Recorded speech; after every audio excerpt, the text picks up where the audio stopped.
दोस्तों, अगर आप भी हरियाणा सीटी 2025 की तैयारी करना चाहते हैं इंग्लिश और हिंदी दोनों भाषाओं में, तो आप इस वीडियो को स्टार्टिंग से लेके एंड तक देख सकते हैं। यहाँ पे इस चैनल के ऊपर आपको हरियाणा जीके और इंडिया जीके कंप्लीट कराई जाएगी। साथ में अगर हम बात करें तो सबसे पहले आपकी इंडियन पॉलिटी, फिर हिस्ट्री और उसके बाद ज्योग्राफी आपकी कंप्लीट करेंगे। और अगर आप इस सीक्वेंस को चेंज करवाना चाहते हैं कि सर पॉलिटिकल के बाद ज्योग्राफी कराओ, तो डेफिनेटली आपके कमेंट्स देख के उसी सब्जेक्ट को स्टार्ट किया जाएगा जिसकी डिमांड सबसे ज्यादा होगी। यहाँ पे जो नोट्स हैं वो आपको इंग्लिश में मिलेंगे, पर कुछ शब्द ऐसे जो हिंदी में अलग हैं उनको मैं यहाँ पे साथ में लिखूंगा ताकि आपको इंग्लिश और हिंदी दोनों भाषाओं में समझ आ सके और किसी तरीके की प्रॉब्लम ना हो। हरियाणा सीटी के अंदर भाई इंडियन पॉलिटिकल के चाहे 2 क्वेश्चन आओ, 3 आओ, 4 आओ या 5 आओ, सारे के सारे क्वेश्चंस आप बना के आओगे अगर आपने क्लास पूरी लगाई बिना स्किप किए, साथ में आपने इन पीडीएफ से रीड किया पूरा का पूरा टॉपिक और तीसरा क्वेश्चन प्रैक्टिस किया, तो आपके बहुत अच्छे मार्क्स इस बार हरियाणा सीटी में आने वाले हैं। अब स्टार्ट करते हैं आज का टॉपिक जो कि इंडियन पॉलिटी का रहने वाला है। हरियाणा सीटी 2025 को ध्यान में रख के ये क्लास आपकी बनाई गई है और यहाँ पे वही टॉपिक उठाए जाएंगे जो आपके हरियाणा सीटी के लिए इंपॉर्टेंट है। भाई वीडियो देखने के बाद कमेंट करके जरूर बताना वीडियो कैसी लगी, समझ आई या फिर आपको नहीं आई। तो यहाँ पे जो टॉपिक है उसका नाम है मेकिंग ऑफ द कॉन्स्टिट्यूशन, यानी भारत के संविधान का निर्माण किस तरीके से हुआ, कैसे अंग्रेजों ने परमिशन दी, कैसे भारत के लोग मिले और उन्होंने संविधान तैयार किया। देखो हम सभी को पता है कि पहले भारत के अंदर कौन थे, राजा महाराजा थे, उन्होंने जो बात बोल दी वही कानून थी। उसके बाद अंग्रेज आए, अंग्रेजों ने अलग से अपने कानून बनाए और उन्हीं कानूनों में से जो अंग्रेजों ने बनाए हैं कुछ चीजें हमने उठाई और भारत के संविधान में ऐड कर दी। पर हमें समझना होगा कि भारत का संविधान बना कैसे, ठीक है, वो चीज समझते हैं। तो बात क्या है, देखो भाई बात काफी पुरानी है, 1920-30 के आसपास की बात है, जब अलग अलग लोग ये बात बोलते हैं कि भारत के अंदर एक संविधान होना चाहिए जिसके हिसाब से भारत के ऊपर शासन किया जा सके, जिसके हिसाब से भारत के लोगों को कंट्रोल किया जा सके। ये बात हमें यहाँ पे देखने को मिली। देखो ये बात लोगों ने कही पर अंग्रेजों ने इस बात को अभी तक नहीं माना। फिर एक बहुत अच्छा बंदा जिसने ये बात कही और समझाई पॉलिटिकल पार्टीज को, उसका नाम था M.N. रॉय। क्या नाम था भाई? M.N. रॉय उसका नाम था। उसने 1934 में ये बात कही कि भारत के अंदर एक संविधान होना चाहिए और उस संविधान को संविधान सभा के द्वारा बनाया जाए। ये जो आइडिया है ना संविधान सभा का, ये जो आप कह सकते हो आइडिया दिया गया है, ये M.N. रॉय ने आपका आइडिया दिया संविधान सभा का कि भारत के अंदर एक संविधान सभा होनी चाहिए जिसके द्वारा भारत का संविधान तैयार किया जाएगा। अगर पूछे कि संविधान सभा का आइडिया किसने दिया, तो हम बता सकते हैं कि M.N. रॉय ने संविधान सभा का आइडिया 1934 में दिया। अब ये बात कांग्रेस को काफी जल्दी समझ आई।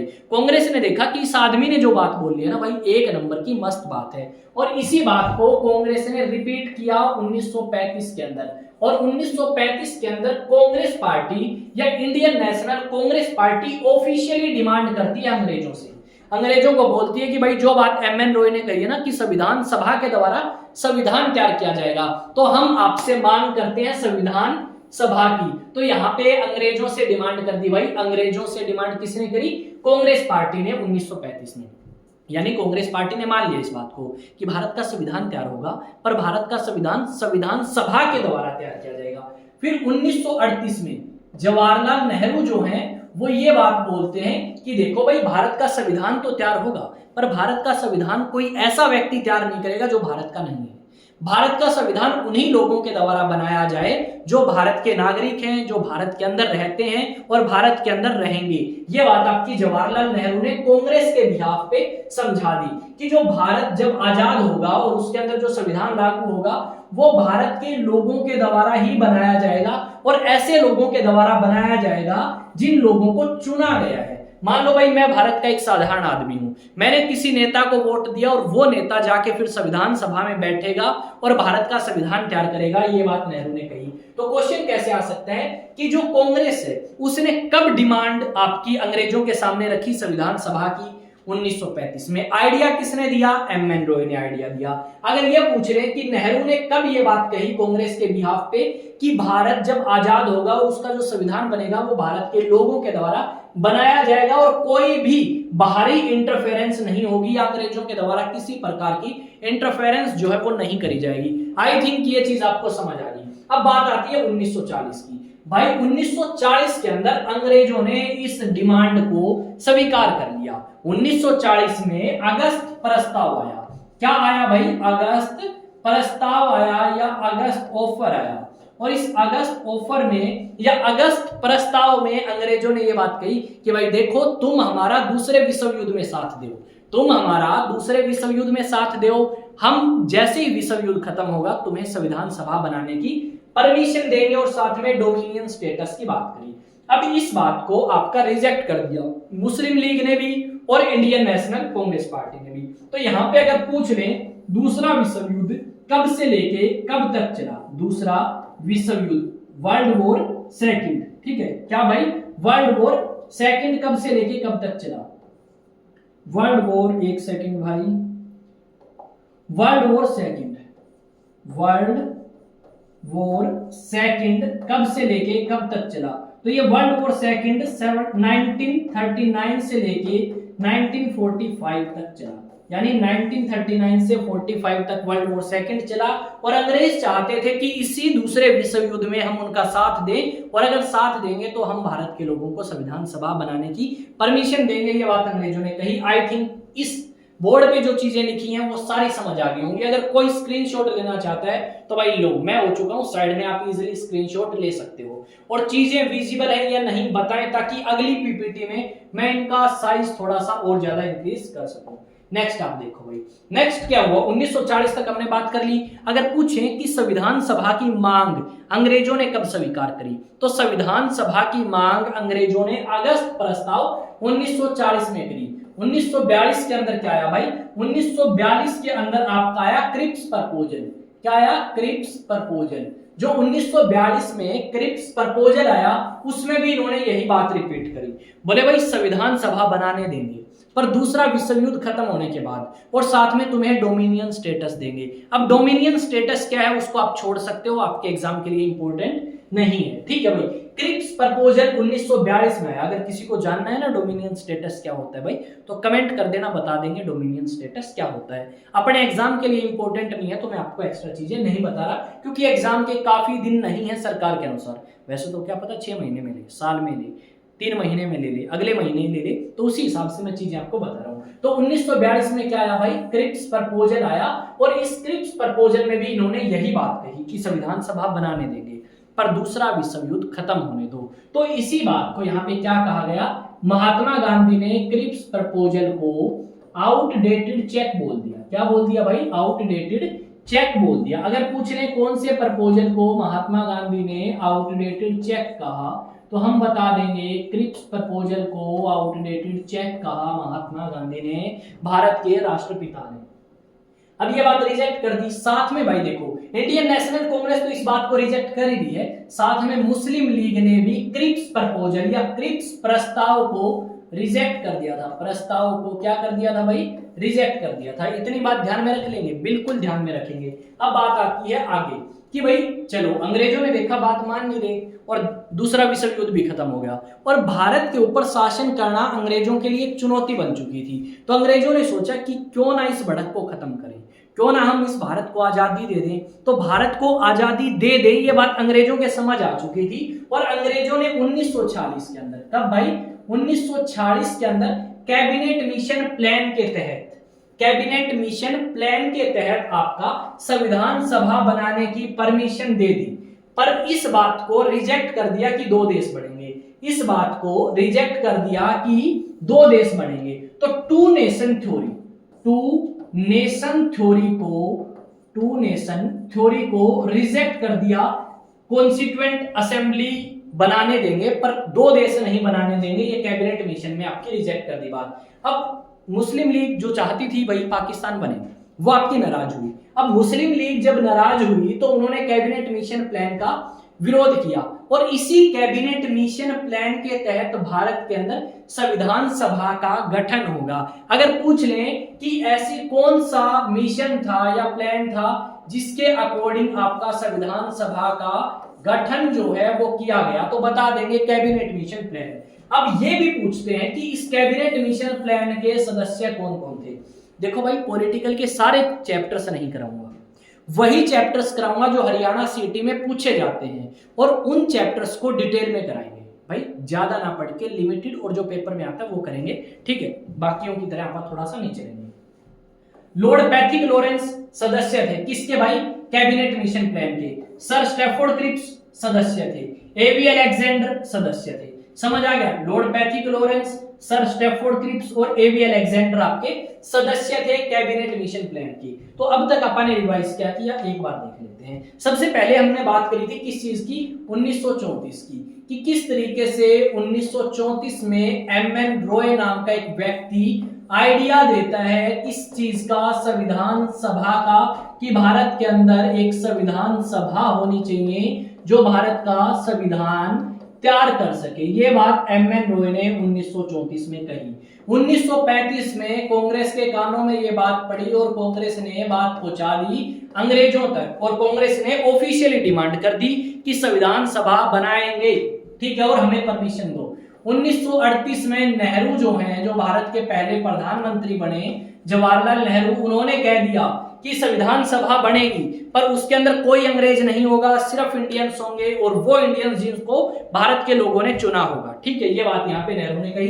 1940 में मेरे मित्रों क्या आया? 1940 में आया आपका अगस्त प्रस्ताव या फिर अगस्त ऑफर। अब अगस्त प्रस्ताव या अगस्त ऑफर आपका यहाँ पे आया, और इस अगस्त ऑफर या अगस्त प्रस्ताव में क्या लिखा? कि हम आपको परमिशन देते हैं, हम आपको मंजूरी देते हैं कि आप संविधान सभा का गठन करें। यह बात 1940 में अंग्रेजों ने मान ली। उसके बाद आगे की तरफ आओ, उसके बाद आया 1942। 1942 में आया क्रिप्स प्रपोजल, और क्रिप्स प्रपोजल को लेके आए सर स्टैफोर्ड क्रिप्स। अब इस प्रपोजल को महात्मा गांधी ने आउटडेटेड चेक बोल दिया मेरे भाई, ठीक है। महात्मा गांधी ने क्या कहा? इसे आउटडेटेड चेक बोल दिया। ये तो ऐसा चेक है जिसकी डेट ही ना हो कभी, आउटडेटेड चेक बोल दिया, ठीक है। 1940 में अंग्रेज मान गए, अंग्रेज मान गए, और अंग्रेज लेके आए कैबिनेट मिशन प्लान। क्या लेके आए दोस्तों? कैबिनेट मिशन प्लान अंग्रेज आपका लेके आए, और इसी कैबिनेट मिशन प्लान के तहत, ठीक है, कैबिनेट मिशन प्लान के तहत जो है वो संविधान सभा का गठन किया गया। सीए मतलब संविधान सभा। यही पढ़ा है भाई, अब तक सारा रिवाइज हो गया, कोई दिक्कत नहीं है। अब बढ़ते हैं आगे की तरफ। आगे देखो भाई, अब बात आती है कि ये जो संविधान सभा बनाने की परमिशन है ये तो अंग्रेजों ने दे दी, पर अब थोड़ा सा इस संविधान सभा के बारे में जानते हैं कब बनी। देखो संविधान सभा जो है उसके लिए इलेक्शंस कराए गए। सबसे पहले हम यहाँ पे पीछे वाले पेज पे लिखेंगे, ठीक है। यहाँ पे हम थोड़ा सा लिखेंगे, एक सेकेंड, ठीक है। क्या हुआ भाई, यहां पे थोड़ा सा हमें समझना होगा। क्या हुआ? जुलाई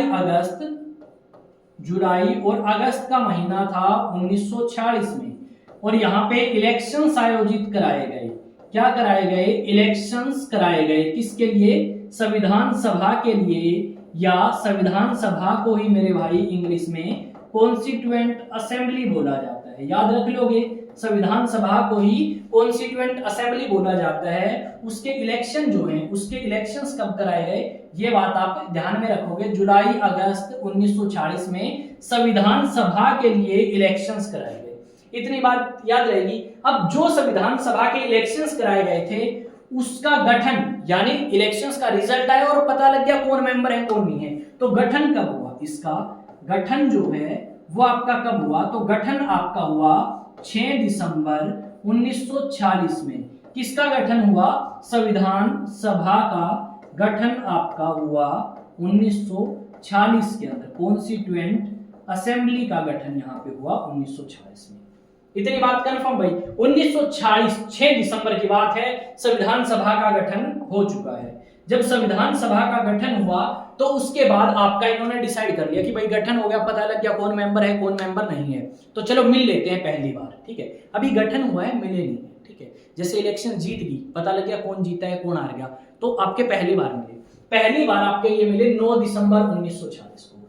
जब आपके पहली बार ये 9 दिसंबर 1946 को मिलते हैं तो मिलने के बाद क्या हुआ? पहली मीटिंग हुई, और इसी पहली मीटिंग की कह सकते हो बहिष्कार किया गया या बॉयकॉट किया गया मुस्लिम लीग पार्टी के द्वारा। मुस्लिम लीग बोली हम ना मिले। क्यों ना मिले? क्योंकि तुमने बात ही ना करी किस चीज की, पाकिस्तान बनाने की। तुमने टू नेशन थ्योरी को फॉलो नहीं किया कॉन्स्टिट्यूएंट असेंबली ने, या संविधान सभा जो है वो पाकिस्तान के लिए अलग होनी चाहिए और भारत के लिए अलग, ये चाहती थी मुस्लिम लीग। पर यहाँ पे तो एक ही संविधान सभा बनी ना, ठीक है। तो यहाँ पे आपकी ये मिले पहली दिन। जब पहले दिन आपके मिले तो अध्यक्ष बनाया गया डॉक्टर एस सिन्हा को, क्योंकि ये सबसे उम्र दराज सदस्य थे, सबसे बड़े सदस्य थे। अगर पूछ रहे टेम्परेरी अध्यक्ष, ठीक है, या टेम्परेरी अध्यक्ष कौन थे, तो हम बता देंगे कि ये जो टेम्परेरी अध्यक्ष हैं ये 9 दिसंबर 1946 को अध्यक्षता करते हैं संविधान सभा की, और इन्होंने इलेक्शन कराया परमानेंट अध्यक्ष कौन होगा उसके लिए। और जब इलेक्शन हुआ 9 दिसंबर तो उसका रिजल्ट आ गया और 11 को फिर ये दोबारा मिले। जब आपके ये 11 को मिले तो आपका पता लग गया कि परमानेंट अध्यक्ष है डॉक्टर राजेंद्र प्रसाद। किस चीज का अध्यक्ष बना भाई, किस चीज का प्रेसिडेंट बना? तो संविधान सभा का प्रेसिडेंट जो है वो बनाया गया डॉक्टर राजेंद्र प्रसाद, जो कि भारत के पहले राष्ट्रपति बने बाद में। देखो अध्यक्ष तो हो गया, ये अध्यक्ष कौन हो गया भाई? अध्यक्ष तो हो गया आपका डॉक्टर राजेंद्र प्रसाद। 2 उपाध्यक्ष भी बने, संविधान सभा के 2 उपाध्यक्ष बने, एच.सी. मुखर्जी और बी.टी. कृष्णामाचारी। 2 उपाध्यक्ष और 1 अध्यक्ष। अब तक हमने बात करी कि इलेक्शंस हुए जुलाई अगस्त 1946, इलेक्शंस का रिजल्ट आया 6 दिसंबर, पहली बार मिले 9 दिसंबर। जब पहली बार मिले तो उसकी अध्यक्षता करी किसने करी? डॉक्टर एस सिन्हा ने आपकी अध्यक्षता करी और इलेक्शंस कराए परमानेंट अध्यक्ष के लिए, और परमानेंट अध्यक्ष के रूप में आपके डॉक्टर राजेंद्र प्रसाद इलेक्ट होके आते हैं। लोग जो हैं सबसे ज्यादा पसंद करते हैं राजेंद्र प्रसाद को कि इन्हें अध्यक्ष बनाओ संविधान सभा का। और इसने फिर अपने साथ 2 उपाध्यक्ष रखे, एच.सी. मुखर्जी और बी.टी. कृष्णामाचारी। इतनी बात हो चुकी है, डन, बिल्कुल। अब बढ़ते हैं आगे की तरफ, ठीक है। नेक्स्ट आ जाओ। फिर 13 दिसंबर को मिले। इनकी सदस्य कितने थे, कितने हुए, कितने नहीं, वो सारी बताऊंगा। 13 दिसंबर की बात है। 13 दिसंबर को एक रेजोल्यूशन या एक प्रस्ताव लेके आता है जवाहरलाल नेहरू, जो भारत का पहला प्रधानमंत्री भी बनेगा। अब जवाहरलाल नेहरू कहता है कि ये जो संविधान सभा है इसका कोई मकसद भी होगा, कुछ सोचा भी होगा इन्होंने कि किस तरीके का संविधान तैयार करना है। तो डेफिनेटली संविधान सभा किस तरीके का संविधान तैयार करेगी वो नेहरू ने बताया। संविधान सभा एक ऐसा संविधान तैयार करेगी जो भारत के लोगों को हक दिलाएगी, भारत के लोगों के साथ न्याय करेगी, सामाजिक, आर्थिक और आपका राजनीतिक न्याय। उसके अलावा और भी बहुत सारी बातें कही गई। इन्होंने भारत के संविधान के बारे में बहुत सारी बातें बताई। इन्होंने बताया कि जो भारत आजाद होगा, भारत में संविधान बनेगा, अभी आजाद नहीं हुआ, 13 दिसंबर 1946 की बात है, कि भारत जब आजाद होगा तो ये राजा अलग अलग बैठे हैं रजवाड़ों में, ये भी भारत का हिस्सा होंगे। ऐसा एरिया जिस पे आने वाले समय में भारत कब्जा कर सकता है वो भी भारत की यूनियन का हिस्सा होगा, और एक ऐसी यूनियन बनेगी जो कभी टूटेगी नहीं। एक बार अगर कोई भारत का हिस्सा बन गया फिर वो भारत से अलग नहीं होने का। ये बात यहाँ पे नेहरू ने कही 13 दिसंबर 1946 को। इतनी बात कंफर्म? डेफिनेटली। अब इसी ऑब्जेक्टिव रेजोल्यूशन को क्या करेगा? इसी ऑब्जेक्टिव रेजोल्यूशन को स्वीकार करेगी, ठीक है। इसी ऑब्जेक्टिव रेजोल्यूशन को स्वीकार जो है वो आपका कर लिया जाएगा। और स्वीकार कब किया जाएगा भाई? स्वीकार किया जाएगा 22 जनवरी 1947 को, ठीक है। संविधान सभा के द्वारा इस ऑब्जेक्टिव रेजोल्यूशन को स्वीकार किया जाएगा, और यही ऑब्जेक्टिव रेजोल्यूशन आगे जाके प्रीएम्बल बनेगा, ठीक है। वर्ड्स आई थिंक आपको दिख रहे होंगे। अगर कोई दिक्कत है किसी प्रकार की तो भाई बता देना, अगली बार इनका साइज आप थोड़ा सा बड़ा रख लेंगे। ये चीज होगी भाई। अब बात आई 22 जुलाई 1947 की। 22 जुलाई 1947 को इसी संविधान सभा ने डिसाइड कर लिया कि भारत का झंडा कैसा होगा, भारत का फ्लैग कैसा होगा, क्योंकि देश आजाद होगा तो उससे पहले झंडा तो चाहिए, ठीक है। उसके बाद आओ भाई 15 अगस्त पे, ठीक है। 15 अगस्त को भारत आजाद होता है और अंग्रेजों ने ये जो पावर है ये 2 हाथों में डिवाइड कर दी। एक बना इंडिया, एक बना पाकिस्तान, क्योंकि पाकिस्तान की जो डिमांड है ना वो अंग्रेजों ने मान ली थी। माउंटबेटन जब भारत के वॉइसरॉय बन के आए, जो कि आखिरी वॉइसरॉय थे, उन्होंने इस बात को स्वीकार कर लिया। बोले यार देखो पाकिस्तान की बात तो माननी पड़ेगी, अदरवाइज पाकिस्तान हेडेक करेगा, और ऐसा चाहते भी थे, ठीक है, अंग्रेज, ताकि भाई इनमें आपस में अनबन रहे और हम इस चीज का फायदा उठाएं। तो 15 अगस्त को ये हुआ। देखो भाई 1946 में क्या बनी? 1946 में जब आपकी संविधान सभा बनी उसके समय इसकी स्ट्रेंथ जो है या सदस्य कुल कितने थे, कुल सदस्य कितने थे, तो यहां पे लिख देता हूं मैं, उस समय कुल मेंबर्स कितने थे। तो कुल मेंबर्स उस समय तो मेरे भाई थे 389, और ये जो 389 है ना, ये घट के 299 रह गए थे 1947 में। 15 अगस्त 1947 के बाद कितने रह गए थे, 15 अगस्त 1947 के बाद ये 299 मेंबर रह गए थे।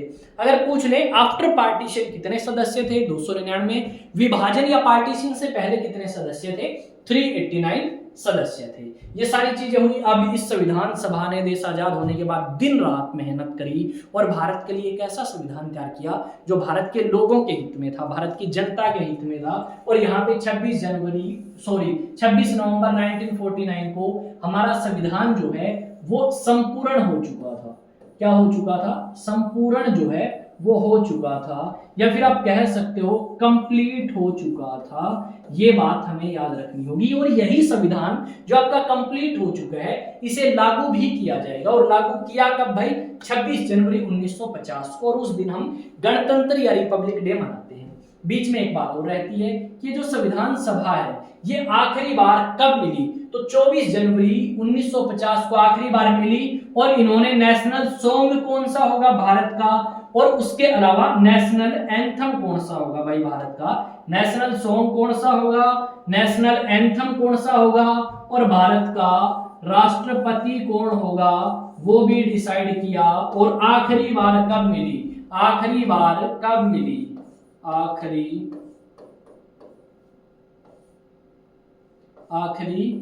बार, हिंदी में गलत हो सकती है भाई थोड़ी बहुत, आखिरी बार कब मिली, तो 24 जनवरी 1950 को मिली। कुल सेशंस कितने हुए, टोटल सेशन कितने हुए संविधान सभा के, तो टोटल सेशन हुए मेरे भाई 11। कितने सेशन हुए, 11 सेशंस टोटल हुए। स्क्रीनशॉट जिसको लेना है ले सकता है भाई, बिल्कुल साइड में हो चुके हैं, किसी प्रकार की कोई समस्या आपको नहीं आएगी। ठीक है, अगर है तो बताओ एक बार, थोड़ा सा इसका ठीक है नीचे कर दिया भाई, विंड इसकी हवा लग गई, हाँ यहाँ से लग रही है, हो गया इतना। नेक्स्ट पे आओ फिर। नेक्स्ट बात है 26 जनवरी 1950 की। 26 जनवरी 1950 को भारत का संविधान पूरे तरीके से लागू हो चुका है और भारत एक गणतंत्र या रिपब्लिक कंट्री बन चुका है। रिपब्लिक एक ऐसा देश होता है जहां पे राष्ट्रपति को या हेड ऑफ स्टेट को लोगों के द्वारा डायरेक्ट या इनडायरेक्ट तरीके से चुना जाए। तो भारत एक रिपब्लिक कंट्री है क्योंकि भारत का राष्ट्रपति तो भारत के लोगों के द्वारा चुना जाता है। इसी बात पे एक गिलास पानी ले ले।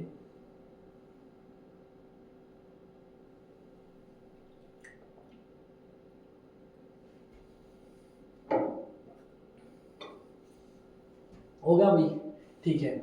अब देश आजाद हो चुका है, संविधान लागू हो चुका है। कुछ चीजें संविधान की उसी दिन लागू हो गई थी 26 नवंबर 1949 को, और कुछ लागू हुई या फिर पूरा का पूरा संविधान लागू आपका हुआ 26 जनवरी 1950 को। अब बात यह आती है कि देश आजाद हो गया, हमने बता दिया भारत के नागरिक कौन है, भारत क्या है, भारत में इलेक्शंस कैसे होंगे।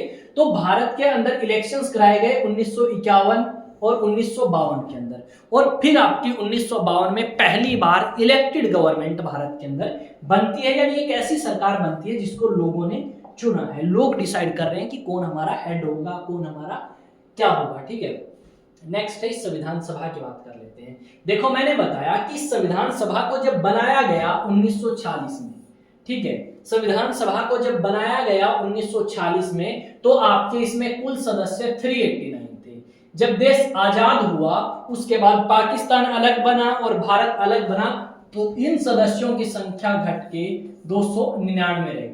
पर जो 389 है उसमें से 296 तो आए ब्रिटिश इंडिया से, छोड़ सकते हो, 93 प्रिंसली स्टेट यानी रजवाड़ों से आने थे, और 296 में से 4 आपके चीफ कमिश्नर प्रोविंसेस से आने थे, और उस समय 11 आपके राज्य थे भारत के अंदर। ये सारी की सारी बातें मैंने यहाँ पे मेंशन करी है ताकि नोट्स पढ़ते समय आपको किसी भी प्रकार की दिक्कत ना हो, हर एक पॉइंट आपके याद हो। ठीक है भाई, कोई दिक्कत है तो बता सकते हो। एक बार यार शूज निकाल देते हैं।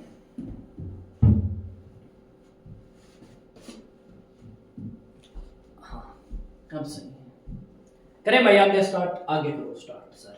अब देखो हमारी जो संविधान सभा थी ना, उसमें ऐसा नहीं है कि सिर्फ एक ही कैटेगरी के लोग थे या एक ही धर्म की। जो हमारी संविधान सभा थी उसमें अलग अलग धर्मों के लोग, अलग अलग कास्ट के, अलग अलग समुदाय के लोग थे। जैसे अगर आप बात करें, यहाँ पे हिंदू भी थे, मुसलमान भी थे, सिख भी थे, पारसी भी थे, एंग्लो इंडियंस भी थे, इंडियन क्रिश्चियंस भी थे, एससी कास्ट के भी थे, एसटी कास्ट के भी थे, और महिलाएं भी इस संविधान सभा का हिस्सा थी। यानी पूरे तरीके से भारत के हर एक वर्ग को यहाँ पे उठा के इसमें शामिल किया गया, ताकि कोई भी ये ना बोले संविधान बनने के बाद कि हमारा तो हिस्सा ही नहीं था इस संविधान सभा में। तो हर एक वर्ग से व्यक्तियों को यहाँ पे लिया गया, तो वो हमारे काम की नहीं है, ठीक है। तो कैबिनेट मिशन प्लान के तहत आपकी 1940 में संविधान सभा जो है वो बनाई गई। पूरी की पूरी पीडीएफ कहाँ मिलेगी भाई? तो पूरी की पूरी पीडीएफ आपको यहाँ मिल जाएगी।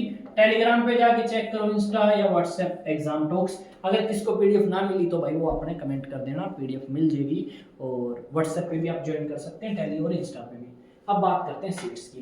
भाई ये जो 389 सीट्स हैं ये किस तरीके से डिवाइड करी गई? तो इसमें ये कहा गया कि प्रति 10 लाख लोग, यानी 10 लाख लोगों के ऊपर हम एक सीट रखेंगे संविधान सभा में। रफली 10, पूरे नहीं, रफली 10, यानी लगभग 10 लाख के आसपास एक सीट। तो हम कह सकते हैं उस समय भारत और पाकिस्तान एक ही था, और वहां की जो लगभग आबादी है वो 38 से 40 करोड़ हो जाती है, दोनों को अगर आप मिलाएं। अगर भारत को अलग करें, पाकिस्तान को अलग करें तो आबादी अलग आएगी, और उस समय तो एक ही थे। तो हम इस चीज को ध्यान में रखेंगे कि उस समय की हमारी आबादी कितनी थी। इतनी बात में कोई दिक्कत ना होगी, ठीक है। पता लग गया कि जो सीट्स हैं वो एलोकेट की गई, यानी निर्धारित करी गई जनसंख्या के हिसाब से या जनसंख्या के अनुपात के हिसाब से कि कितनी पॉपुलेशन है। तो 10 लाख पे एक सीट आपकी यहाँ पे लगभग निर्धारित करी गई, और यहाँ पे हर एक वर्ग को सीट्स मिली। यहाँ पे जो वोटिंग मेथड है, वो वोटिंग मेथड जो यहाँ पे अपनाया गया वो single transferable vote in case of provincial representation, ठीक है। यानी सिंगल ट्रांसफरेबल वोट सिस्टम से यहाँ पे लोगों को चुना गया था संविधान सभा में। क्वेश्चन कैसे आ सकता है वो समझना है। क्वेश्चन आ सकता है कि जो संविधान सभा है, उस संविधान सभा के अंदर जो लोग अपॉइंट किए गए, या सॉरी हम ऐसे बोल सकते हैं जो लोग चुन के आए, वो किस मेथड से चुन के आए, कैसे इलेक्शंस हुआ? तो single transferable vote by secret ballot, ठीक है। इस तरीके से आपके चुन के आए थे, ये मेथड था। अब वो मेथड जो आज के समय भी फॉलो किया जाता है, ये मेथड जो यहाँ पे बताया ना, सिंगल ट्रांसफरेबल वोट, राष्ट्रपति में यूज होता है, ठीक है। तो ध्यान रखोगे किसमें? राष्ट्रपति के इलेक्शंस में ये यूज किया जाता है मेथड, पता लग जाएगा। अब देखो संविधान सभा के अंदर राजा भी आने थे और भी लोग थे। तो ये जो 93 सीट थी ना भाई, ये खाली रही। राजा बोले ना भाई हम नहीं मिलने के, अगर हम मिल गए इस संविधान सभा में तो हमारा तो राज्य खत्म, हमारी पावर खत्म, तो हम तो इसमें साथ नहीं देंगे भाई। तो वो बोले चलो ठीक है, तुम साथ तो ना दो पर कम से कम कुछ तो बोलो। तो इन राजाओं ने तो कर दिया मेरे भाइयों मना, ठीक है, इन राजाओं ने तो कर दिया मना। अब राजाओं ने जब मना किया तो वो बोले, नेहरू जैसे लोग बोले भाई मिलना तो पड़ेगा, आज मिलो या कल मिलो या परसों मिलो, मिलना तो तुम्हें पड़ेगा। राजा डर गए, 4-5 राजा आगे और 4-5 के पीछे और आते गए, और लगभग सारे राजा मान चुके हैं, सारे रजवाड़े मान चुके हैं और भारत के अंदर मिलने को तैयार हो चुके हैं। बस कुछ एक खपीटरों को छोड़ के, जैसे जम्मू एंड कश्मीर, जैसे जूनागढ़, जैसे हैदराबाद के निजाम बोले ना भाई हम नहीं मिलने के, युद्ध कर लेंगे भारत के साथ, अगर मिलाना चाहते हो तो युद्ध करो, ठीक है। और युद्ध किया, बुलाया, फुसलाया और भारत में उन्हें मिला लिया गया। अब आ जाओ आगे की तरफ, अगली सीट पे आ जाओ भाई। अगली में क्या बताया गया है कि ये जो मेंबर संविधान सभा के अंदर आए हैं ये किस तरीके से चुने गए हैं? तो इनमें से कुछ सदस्य ऐसे हैं जो डायरेक्टली इलेक्टेड हैं और कुछ आपके इनडायरेक्टली इलेक्टेड हैं, यानी कुछ नॉमिनेटेड है और कुछ इलेक्टेड हैं। तो ये जो संविधान सभा है इसके अंदर सदस्य नॉमिनेटेड एंड इलेक्टेड दोनों ही तरीके से थे, यानी चुने भी गए थे और आपके नॉमिनेट भी किए गए थे। जो रजवाड़े हैं, जो 93 सीट यहाँ पे निर्धारित करी गई थी इनके लिए, वो तो नॉमिनेटेड थे। राजा अपने एरिया से किसी को भी एक को भेज रहे कि भाई जा संविधान सभा में हमें रिप्रेजेंट कर। जबकि जो ब्रिटिश प्रोविंस थी, कितनी ब्रिटिश प्रोविंस थी? 11 ब्रिटिश प्रोविंस थी, यानी 11 स्टेट थी उस समय अंग्रेजों के अंडर, उन्होंने डिवाइड करी थी, वहां से इलेक्टेड थे। अब इलेक्शंस हम कह सकते हैं इनडायरेक्टली इलेक्टेड थे कुछ मेंबर्स, जैसे अगर आप बात करें, ये जो रजवाड़े हैं यहाँ से क्या थे, यहाँ से इनडायरेक्टली इलेक्टेड तो थे लोग। अब इसी संविधान सभा जो भारत का संविधान तैयार कर रही है, इसमें एक सदस्य नहीं था भाई, उस सदस्य का नाम कोई बता सकता है तो बताओ।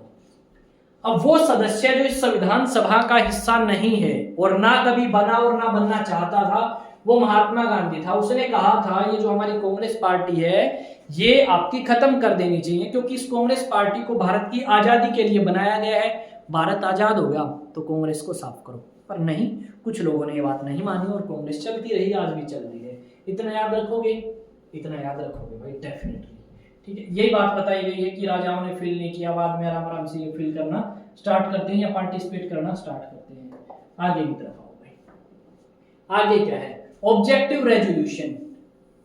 ऑब्जेक्टिव रेजोल्यूशन कौन लेके आया, ऑब्जेक्टिव रेजोल्यूशन लेके आया था नेहरू, ये बात मैं आपको बता चुका हूं। और इसी ऑब्जेक्टिव रेजोल्यूशन में ये बात लिखी गई थी कि भारत का संविधान किस तरीके का होगा, किस तरीके का संविधान भारत की संविधान सभा तैयार करेगी, वो बात ऑब्जेक्टिव रेजोल्यूशन में बताई थी। और अगर किसी डिटेल में जानना है तो वो इन नोट्स को इन पीडीएफ से रीड कर सकता है। और इसी ऑब्जेक्टिव रेजोल्यूशन को स्वीकार किया गया 22 जनवरी 1947, ये भी बताया। और यही ऑब्जेक्टिव रेजोल्यूशन आगे जाके बड़ा होके प्रियम्बल बनेगा। यही ऑब्जेक्टिव रेजोल्यूशन आगे जाके प्रियम्बल की शेप लेगा और यही प्रियम्बल भारत के संविधान का हिस्सा भी है। इसमें कोई दिक्कत है तो डेफिनेटली आप पूछ सकते हैं, आपके लिए यहाँ पे हम हाजिर हैं, ठीक है। अगले पेज पे आओ भाई, ठीक है। यहाँ पे बताया है किस तरीके का संविधान हम बनाएंगे। ये नेहरू ने खड़ी होकर स्टेटमेंट दी या स्पीच दी अपने उस दिन संविधान सभा में 13 दिसंबर 1946 को, और इस बात को स्वीकार किया संविधान सभा ने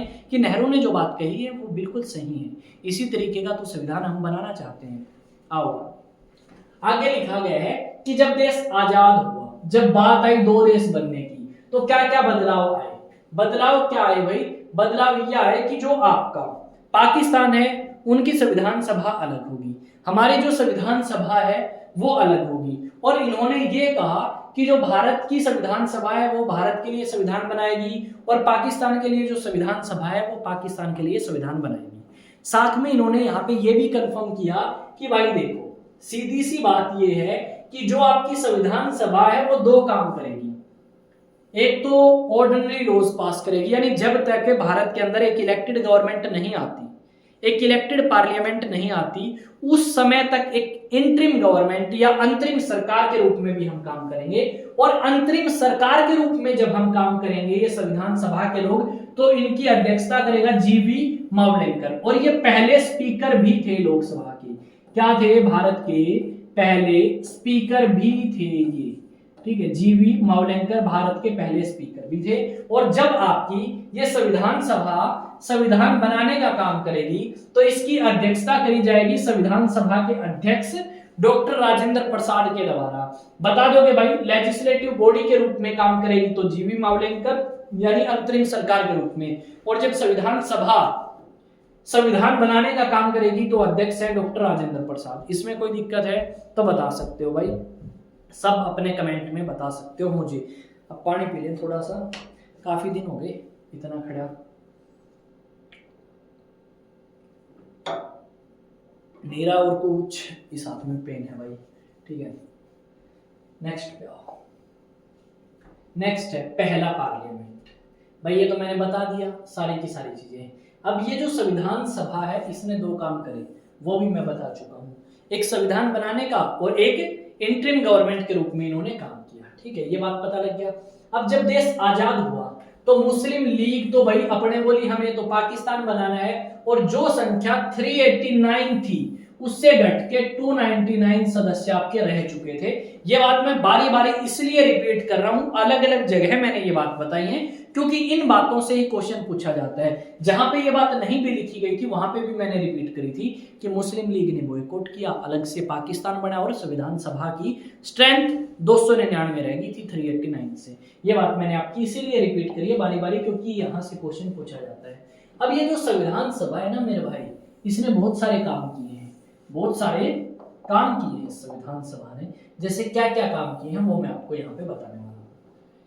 क्या क्या काम किए हैं देखो, इसी संविधान सभा ने क्या काम किए आप थोड़ा सा समझो। इसी संविधान सभा ने कंफर्म कर दिया था, रेक्टिफाई कर दिया था कि भारत कॉमनवेल्थ का सदस्य रहेगा मई 1949 में। कॉमनवेल्थ उन कंट्रीज का ग्रुप है, कॉमनवेल्थ उन कंट्रीज का ग्रुप है जहां पे कभी ब्रिटेन ने शासन किया था। पता लग गया? ठीक है, नेक्स्ट आ जाओ भाई। इन्होंने डिसाइड कर लिया नेशनल फ्लैग, ये भी आप बात कर चुके हैं। इन्होंने डिसाइड किया नेशनल सॉन्ग, नेशनल एंथम और भारत का राष्ट्रपति। ठीक है, कब? 24 जनवरी 1950 को। ये बात भी मैंने रिपीट करी है। क्यों रिपीट करी है? ताकि भाई आपको याद रह सके, इस करके ये बात मैं आपके लिए बारी बारी रिपीट कर रहा हूं। अब ये जो संविधान सभा है, इसके टोटल मेरे भाई 11 सेशंस हुए। कितने सेशंस हुए? 11 सेशंस हुए। और आखिरी सेशन कब हुआ? आखिरी सेशन यानी आखिरी बार ये 24 जनवरी 1950 को मिली। और जब आखिरी बार मिली तो इनमें से यानी 299 में से 284 सदस्य यहां पे पहुंचे और इन्होंने भारत के संविधान के ऊपर सिग्नेचर किए या फिर हस्ताक्षर किए। ठीक है भाई, 299 में से 284 सदस्य आखिरी दिन पहुंचते हैं और भारत के संविधान पे ठप्पा लगा देते हैं कि हम इस भारत के संविधान को बनाने के लिए जिम्मेदार हैं। ठीक है, ठीक है। नई पार्लियामेंट कब बनी भाई? मई 1952 में पहली बार इलेक्टेड गवर्नमेंट आपकी बनी और उस समय तक प्रोविजनल पार्लियामेंट के रूप में इन्होंने काम किया। टोटल सेशन कितने हुए? 11। अब ये जो संविधान है इसको बनाने में 2 साल 11 महीने 18 दिन लगे। कुल समय कितना लगा संविधान को तैयार करने में? तो कुल समय जो है वो यहाँ पे लगा 2 साल 11 महीने 18 दिन। ठीक है, कितना समय लगा मेरे भाई? 2 साल 11 महीने 18 दिन भारत के संविधान को बनाने में लगे। ठीक है, और यहाँ पे 64 लाख रुपए का खर्चा आया जब भारत के संविधान को बनाया गया। क्योंकि देखो, भारत का संविधान ऐसा तो है नहीं कि भाई घर के अंदर बैठ के उन्होंने तैयार किया है। अलग अलग कंट्रीज में गए, अलग अलग कंट्रीज में अगर जाएंगे तो पैसे भी लगेंगे। उसके अलावा भाई अलग अलग लोगों को बुलाया, काम दिया तो लोग पैसे भी लेंगे। तो डेफिनेटली इसी करके आपका इतना खर्चा जो है वो संविधान को बनाने में आया। संविधान को बनाया, संविधान को लिखा, कानूनी सलाहकार थे, बहुत सारे लोग थे संविधान सभा के अंदर। यहाँ पे जो ड्राफ्ट है कि किस तरीके का संविधान होगा, यानी खाका हम बोलते हैं या प्रारूप बोलते हैं, वो 114 डेज में आपका तैयार कर दिया गया था। ठीक है, अब इसमें और भी बहुत सारी बातें हैं, यहां से क्वेश्चन पूछे जाते हैं, देखते रहो भाई। ठीक है, एक सेकंड,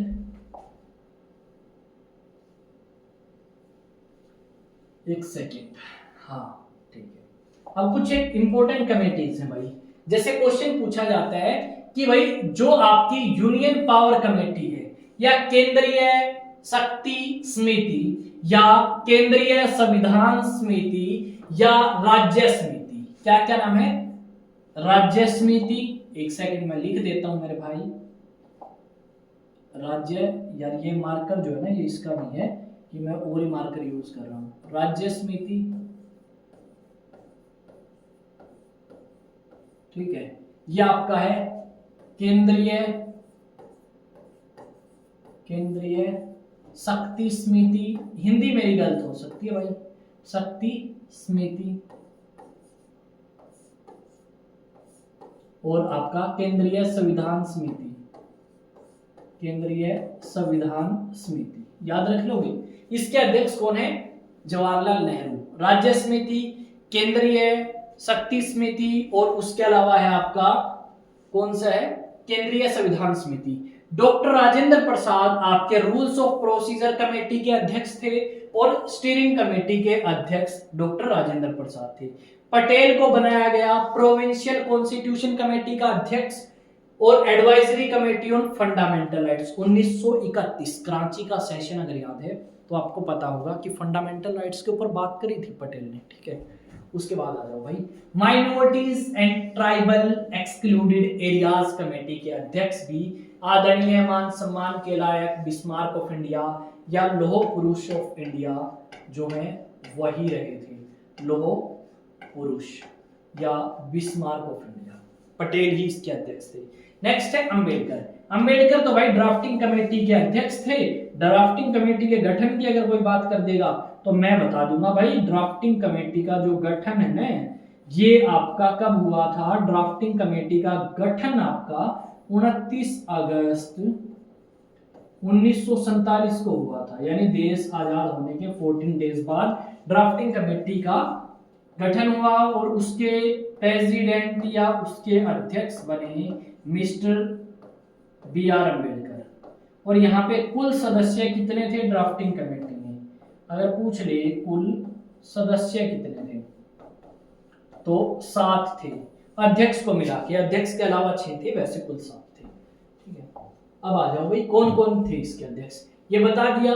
29 अगस्त 1947 को 7 मेंबर, अध्यक्ष अम्बेडकर था और सदस्य एन गोपालास्वामी, अलादी कृष्ण स्वामी, के मुंशी, सैयद मोहम्मद शाहबुल्ला, एन माधवराव, ठीक है, उसके अलावा टी कृष्णामाचारी। ठीक है, अब क्वेश्चन कैसे पूछा जाएगा सर, बताओ जल्दी बताओ।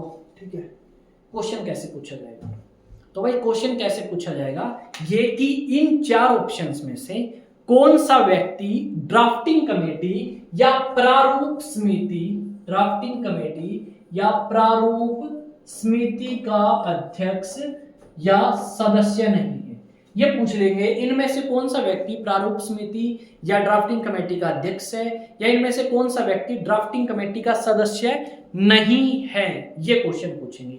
3 ऐसे होंगे जो ड्राफ्टिंग कमेटी के अध्यक्ष होंगे, एक ऐसा होगा जो नहीं होगा अध्यक्ष। ठीक है, पीडीएफ कित मिलेगी, पीडीएफ मिलेगी एग्जाम बॉक्स पे, जाके सर्च करना, व्हाट्सएप पे कर लियो, इंस्टा पे कर लियो या फिर टेलीग्राम पे कर सकते हो आप, वहां आपको पीडीएफ मिलेगी। ओके, डेफिनेटली आई थिंक आपको समझ आ गई होंगी सारी की सारी चीजें। पहला ड्राफ्ट कब पब्लिश किया, देखो पहले इन्होंने एक कह सकते हो सेशन किया, उसमें बताया अम्बेडकर ने, लोगों को समझ नहीं आया क्या बोल के गए अम्बेडकर, किस तरीके के संविधान तैयार करने की बात कर रहे हैं। फिर दूसरा सेशन हुआ, उसमें अम्बेडकर ने हर एक चीज डिटेल में बताई और फिर 8 महीने दिए कि भाई लोगों के लिए पब्लिश करो और लोगों को बताओ, लोगों को डिबेट करने दो, डिस्कशन करने दो, और लोग फिर हमें आके आइडिया देंगे और हम उन आइडियाज के ऊपर डिबेट एंड डिस्कशन करके एक भारत का अच्छा सा, प्यारा सा, सुंदर सा संविधान तैयार कर लेंगे। ठीक है, ये बात लिखी गई है, 8 महीने यहाँ पे दिए गए।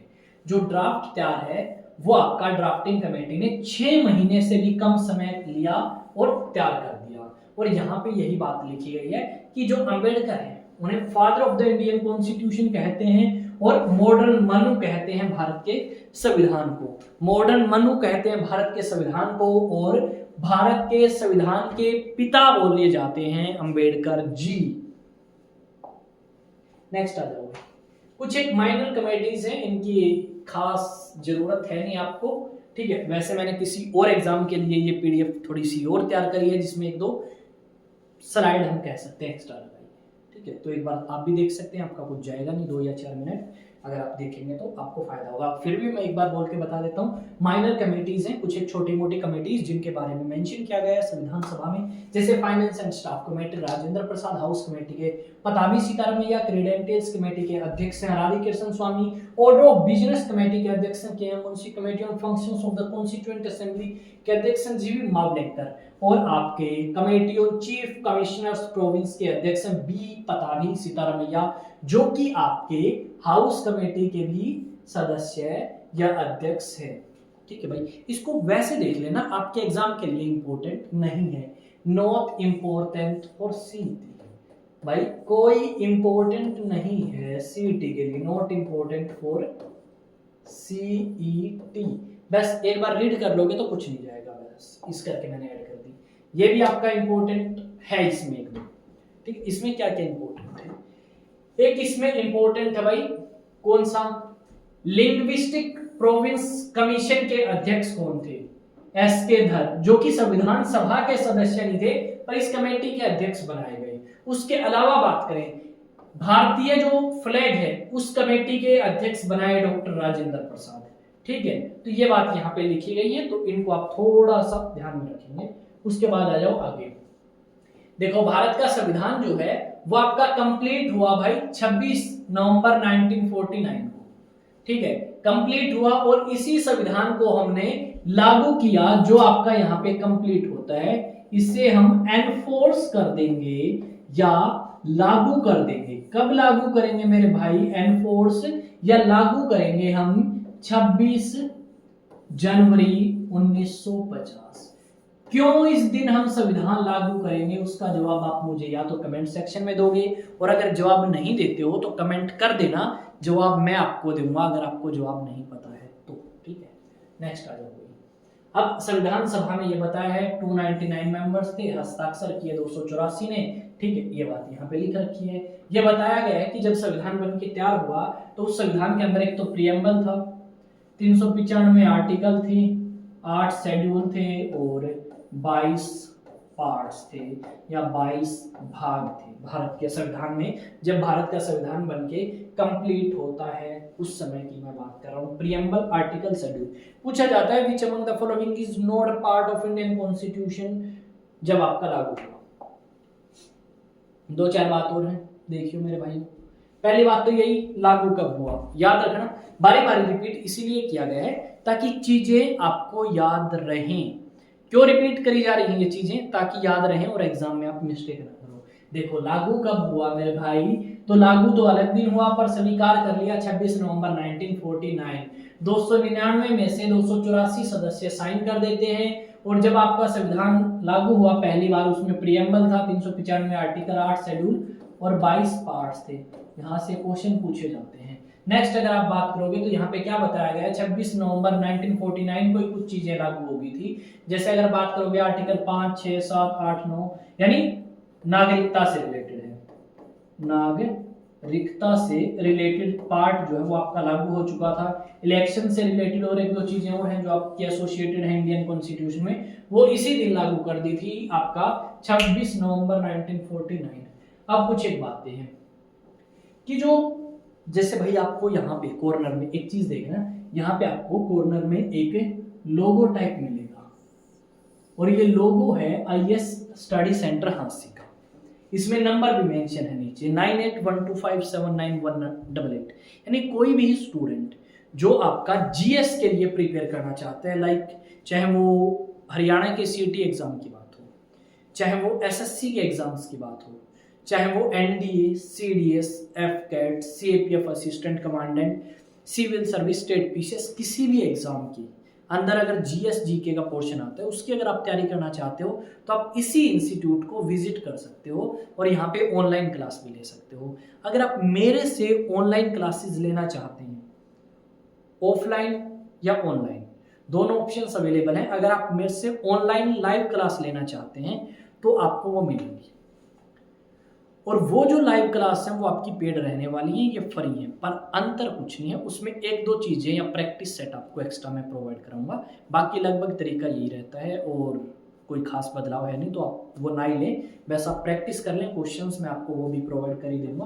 तो यहाँ पे आपका क्या है, एक लोगो है भाई इस अकेडमी का, यहाँ पे आपको नजर आ रहा होगा क्या है, लोगो है।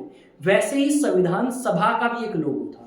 क्या था, संविधान सभा का भी एक लोगो था और एक सिंबल था, आप कह सकते हो। वो सिंबल क्या था, हाथी था। क्या था, हाथी सिंबल था। और हाथी जितना भारी भरकम भारत का संविधान भी है। दुनिया में अगर पूछ ले सबसे बड़ा संविधान किस देश का है, तो अपने देश भारत का सबसे बड़ा संविधान है। क्लास लंबी खींच लिया ये तो। कॉन्स्टिट्यूशनल एडवाइजर यानी कानूनी सलाहकार, या आप लिख सकते हो लीगल एडवाइजर कौन थे, संविधान सभा की, तो BN राव जो है वो आपके लीगल एडवाइजर थे संविधान सभा की।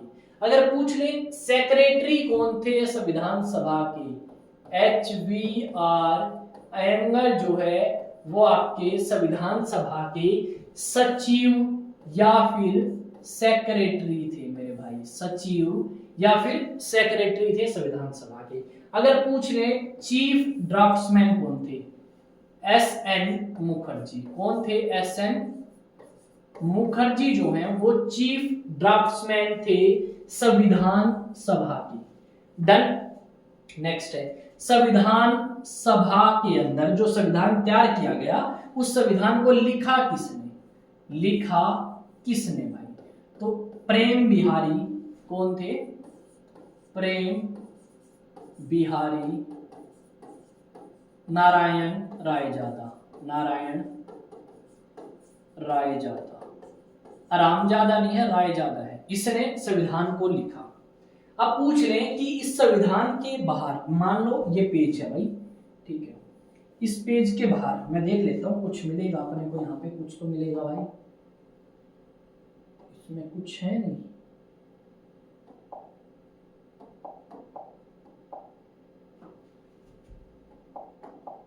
कुछ तो मिले, चलो नहीं मिल रहा इसमें, कुछ नहीं मिल रहा भाई, ठीक है। यहाँ पे इस तरीके से कुछ फूल पत्तियां होंगी संविधान के हर एक पेज पे, ऐसे कुछ, ठीक है भाई। ऐसे फूल पत्तियां भारत का जो संविधान जिन पेजों पे लिखा गया है उन पेजों को डेकोरेट किया गया है। यहाँ पे मान लो संविधान लिख दिया, यहाँ पे डिजाइन बनाया गया बाहर। तो ये डिजाइन किसने बनाया? तो ये डिजाइन आपका बनाया नंदलाल बोस। कौन है? नंदलाल बोस ने। और दूसरा कौन है?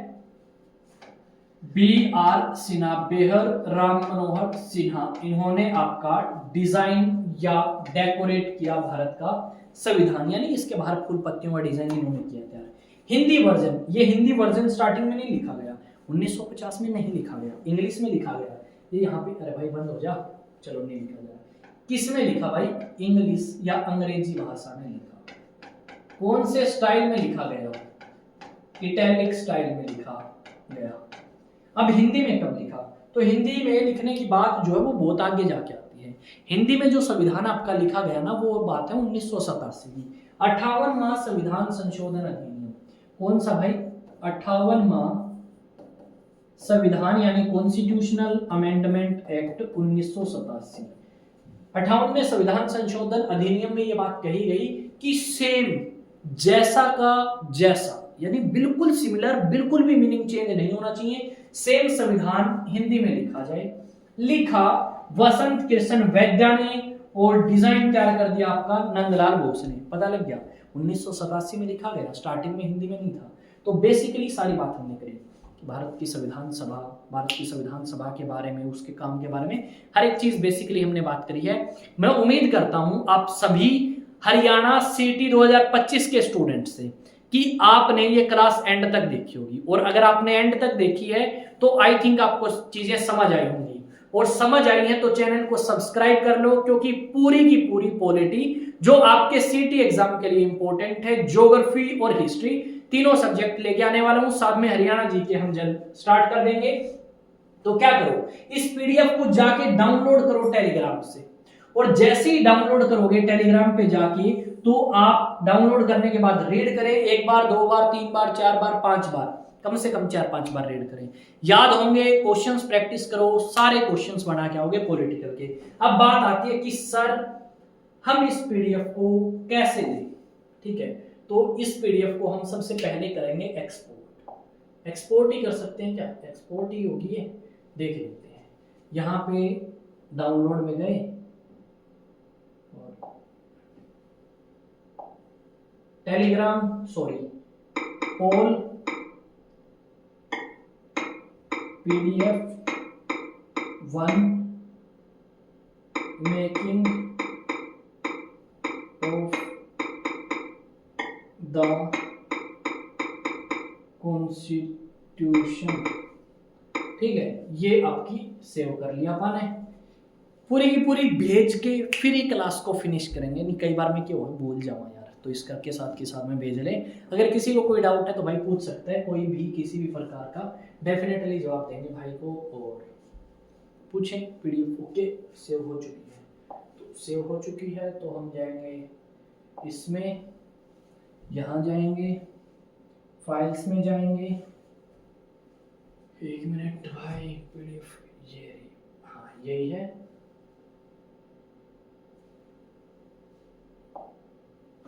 ले भाई ये आपकी आ जाएगी। अभी बंद कर दें इसको, बंद हो गया। ले भाई क्लास अपनी फिनिश। आई थिंक चीजें आपको समझ आई होंगी। तो आपका अपना चैनल है एग्जाम टॉक्स, इसे सब्सक्राइब करें, लाइक करें, शेयर करें, कमेंट करें वीडियो पे, वीडियो कैसी लगी, और 1-2 क्वेश्चन मैंने आपसे पूछे उनका जवाब दें। और अगर आपका भी कोई क्वेश्चन है, आपका भी कोई डाउट है, तो आप मेरे से पूछ सकते हैं। मिलेंगे नए सेशन में, एक नई क्लास में, बेहतरीन शानदार क्लास में। और साथ में ये बताएं, ये जो साइज था ना टेक्स्ट का या वर्ड्स का, वो छोटा था, बड़ा था, सही दिख रहे थे या नहीं, उसके बाद हम इनका साइज इंक्रीज या डिक्रीज कर सकते हैं। तो जय हिंद, जय भारत।